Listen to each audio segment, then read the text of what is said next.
What you're seeing here is one example of finger tracking and gesture recognition. And what Nicola can do, what the subject can do, is he can change the color just by trying to calm it down. There you go. So he's turned it blue just by trying to calm his brain down.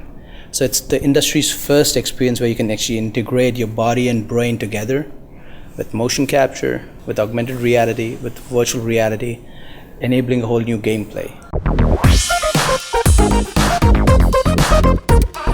So, Dr. Jorgensen, what is virtual reality and augmented reality, and what are the differences between the two?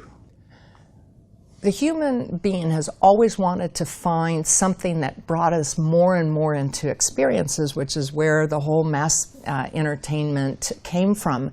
And in the beginning, we tried to do this through simulations, like you probably practiced driving cars with screens when you were younger.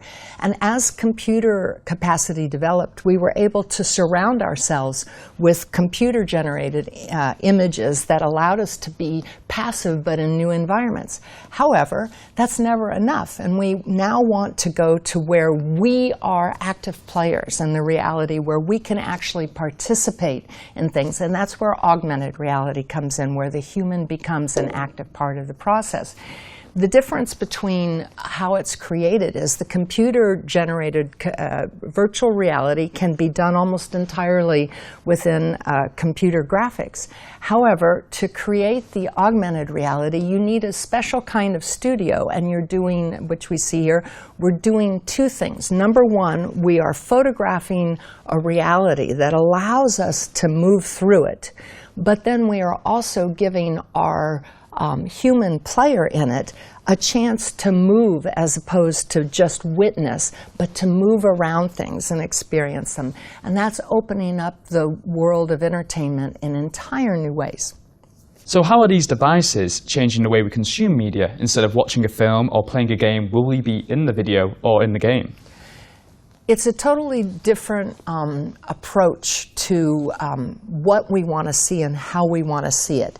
And the feeling is that augmented reality will actually become mainstream faster than virtual reality because we don't want to be passive. When we see this beautiful piece called Deep Blue, we're standing on the bow of a ship and we watch this whale turn around us. We can look up and see fish above us, and it's an unbelievable feeling of being under the water.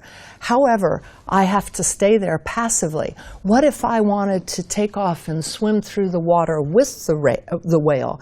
That's what augmented reality will allow me to start to feel, to move, to be part of the whole experience. In the same way that Pokemon, the new Pokemon experience, has helped audiences get out of being trapped in front of the screen and move into the physical world to feel like it's a real-life phenomenon.